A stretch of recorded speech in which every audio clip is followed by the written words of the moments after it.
Perkenalkan, nama saya Berlian Eka Marsaputra dari Teknik Informatika angkatan 2023 dengan NIM 23K10065. Di sini saya akan mempresentasikan proyek saya, yaitu analisis pola keterlambatan penerbangan menggunakan K-means clustering. Latar belakang dan masalah. Terdapat beberapa tantangan dari dalam industri penerbangan. Contohnya adalah yang pertama, keterlambatan. Ini menyebabkan kerugian ekonomi yang sangat signifikan. Lalu yang kedua adalah biaya operasional yang meningkat, kepuasan penumpang menurun, dan gangguan pada sistem penerbangan. Lalu ada pertanyaan, bagaimana pola dalam keterlambatan penerbangan tersebut? Lalu apa saja faktor yang dominan penyebab keterlambatannya dan bagaimana mengelompokkan berdasarkan resikonya? Faktanya, setiap menit dalam delay terdapat beban biaya yang besar. Lalu ada beberapa faktor seperti cuaca, trafik, faktor teknis, propagasi, dan lain sebagainya. Untuk sumber datanya saya mengambil dari US Bureau of Transportation Statistics on Time Performance Delay Cause. Statistik datasetnya terdapat 11.400 entry penerbangan periode Januari hingga Juni 2025. Terdapat 21 maskapai unik dan 360 bandara di Amerika Serikat. Lalu pada variabel kunci di operasional terdapat ARR flight, ARR del 15, ARR delay. Di dalam penyebab terdapat carrier delay, weather delay, NAS delay, security delay, dan late aircraft delay. Untuk insight awal, rata-rata 334 penerbangan per entry. Max delay-nya sekitar 433.739 menit.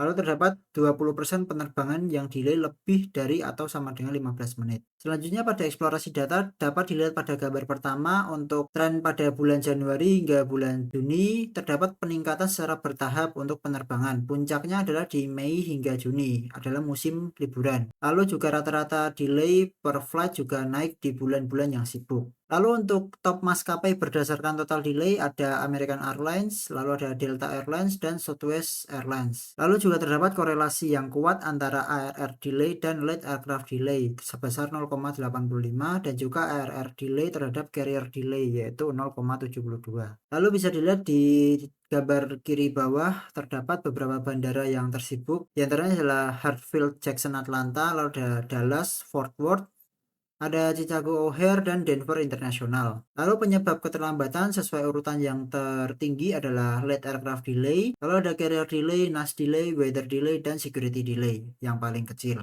Lalu selanjutnya untuk metodologi penelitian terdapat data preprocessing, penentuan cluster optimal, clustering K-means, lalu ada analisis dan visualisasi, dan interpretasi dan rekomendasi. Di sini untuk data preprocessing yang pertama, untuk missing values-nya, untuk security city dan security delay beberapa ada yang NA. Nah, itu akan diisi dengan 0 karena tidak ada gangguan keamanan. Lalu untuk outlier treatment dibatasi ke persentil 1 hingga 99. Lalu juga mengurangi pengaruh nilai ekstrim dan menjaga distribusi tetap representatif. Untuk data preprocessing yang kedua ada future selection, yaitu memilih 7 variabel numerik yang relevan, lalu juga membuang kolom kategorikal seperti nama bandara dan maskapai. Lalu juga terdapat normalisasi Z-score. Mean-nya sama dengan 0 dan standar deviasinya adalah 1. Semua variabel skala sebanding dan menghindari bias dari variabel besar. Data akan siap untuk clustering. Lalu dalam penentuan cluster optimalnya menggunakan metode Elbow WCSS. Dari dalam hasil analisisnya, K1 menuju K2 mengalami penurunan yang tajam.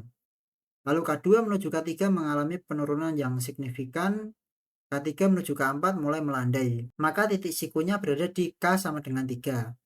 Interpretasi 3 klaster sama dengan 3 tingkat keterlambatan, yaitu rendah, sedang, dan juga tinggi. Selanjutnya adalah implementasi K-means. Di bawah ini merupakan kode clusteringnya. Terdapat beberapa parameter penting. Yang pertama adalah center sama dengan 3. Ini merupakan hasil dari metode Elbow.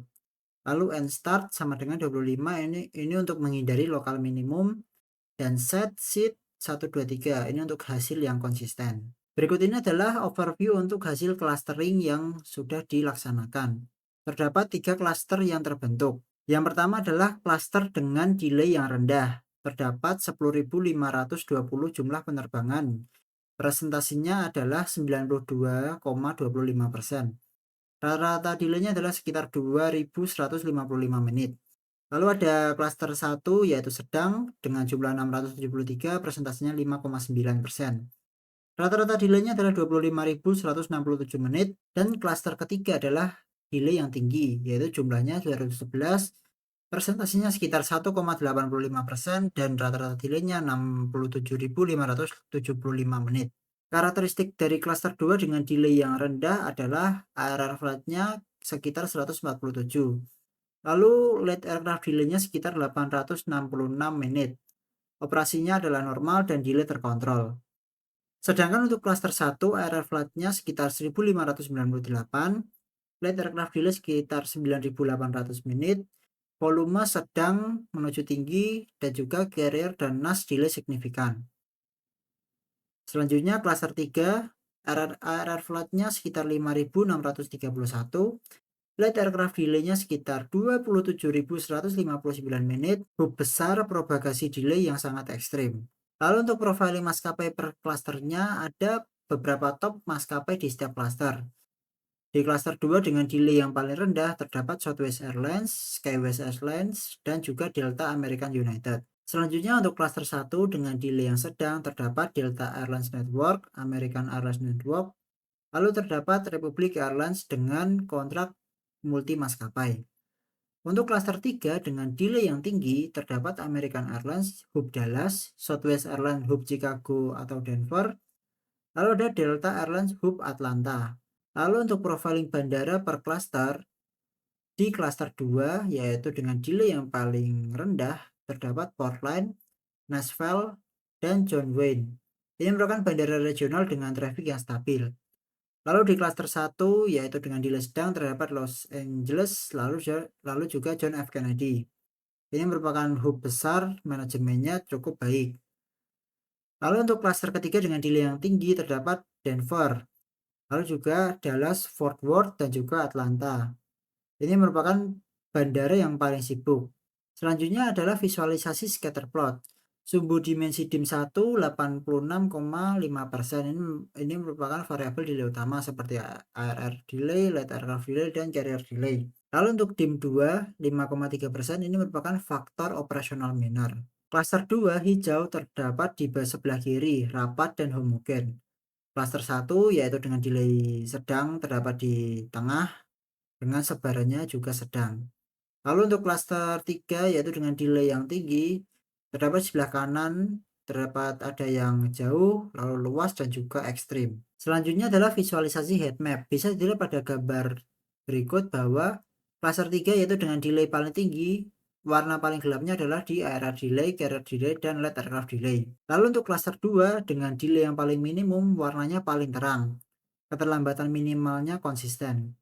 Lalu untuk yang baris paling bawah yaitu klaster 1 dengan delay sedang, warnanya menengah dan variasinya juga sedang. Lalu selanjutnya untuk visualisasi box plot, di dalam klaster 2 yaitu dengan delay paling minimum, medianya kurang dari 5.000 menit. Boxnya sempit, outlier minimal menunjukkan bahwa penerbangan tepat waktu. Di klaster 1 dengan delay sedang, medianya sekitar 20.000 menit. Tebaran cukup luas, beberapa outlier ada yang lebih dari 50.000 menit. Lalu untuk klaster ketiga dengan delay paling tinggi, medianya ada di sekitar 60.000 menit. Sebarannya sangat luas, menunjukkan bahwa keterlambatan ekstrim dan bervariasi. Selanjutnya adalah analisis faktor dominan. Faktor penyebab keterlambatan yang pertama adalah late aircraft delay. Sekitar 27.159 menit rata-rata di klaster 3. Ini merupakan efek berantai dari penerbangan sebelumnya. Paling kuat di hub besar seperti Atlanta, Dallas, dan juga Denver. Lalu korelasi dengan ARR delay sekitar 0,85. Lalu yang kedua adalah carrier delay. Sekitar 20.152 menit rata-rata di klaster 3 juga. Ini merupakan faktor internal seperti maintenance, bagasi, kru, dan boarding.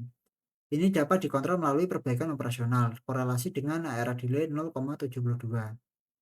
Lalu yang ketiga adalah NAS delay. Ini merupakan kemacetan sistem lalu lintas udara nasional. Perlu koordinasi antara maskapai dengan air traffic control. Lalu yang keempat adalah weather dan security delay. Kontribusinya kurang dari 10% dari total delay-nya. Ini merupakan faktor eksternal dan sulit untuk dikontrol. Lalu untuk implikasi manajerial, rekomendasi strategis per cluster adalah sebagai berikut. Untuk klaster 3 itu paling tinggi delay-nya, prioritasnya adalah buffer scheduling, sekitar 15 hingga 30 menit antar penerbangan. Lalu juga optimasi rotasi, kurangi turnaround time, koordinasi ATC real-time communication di hub, lalu juga predictive maintenance, cegah delay teknis. Untuk klaster dengan nilai sedang dapat melakukan evaluasi operasional seperti proses boarding, bagasi, dan kru. Lalu ada NAS Cognition Prediction, Early Warning System, lalu ada Resource Allocation seperti staffing di peak hours.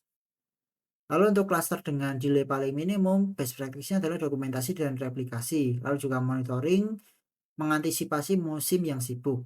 Kesimpulannya adalah yang pertama, pengelompokan berhasil. Terdapat 3 klaster yaitu rendah sekitar 92%, sedang 6%, dan juga tinggi 2%. Mayoritas penerbangan efisien. Lalu terdapat beberapa faktor dominan penyebab delay. Yang pertama adalah late aircraft delay, lalu ada carrier delay, dan NAS delay. Lalu untuk pola operasional, di dalam hub besar seperti Atlanta, Dallas, dan Denver memiliki resiko yang tinggi. Volume penerbangannya meningkat menyebabkan delay dan akumulasi delay yang lebih tinggi. Maskapai besar memiliki kompleksitas yang tinggi. Lalu yang terakhir adalah efektivitas metode. K-means efektif dalam mengelompokkan data. Metode ELBO tepat jika sama dengan 3. Visualisasi mendukung interpretasi dan 86,5% variasi dijelaskan PCA DIM 1. Untuk rekomendasi dan penutupnya, untuk jangka pendek sekitar 1-6 bulan fokus pada hub Atlanta, Denver, dan juga Dallas. Lalu ada buffer time di peak hours, real-time monitoring dashboard, dan staffing optimization.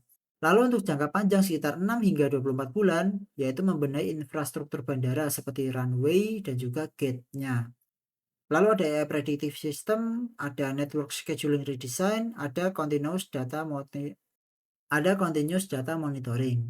Untuk penelitian lanjutan dapat dilanjutkan dengan time series forecasting, integrasi data cuaca real time, lalu ada machine learning early warning, dan juga multi airport network analysis. Sekian presentasi dari saya, kurang lebihnya saya mohon maaf. Terima kasih atas perhatiannya.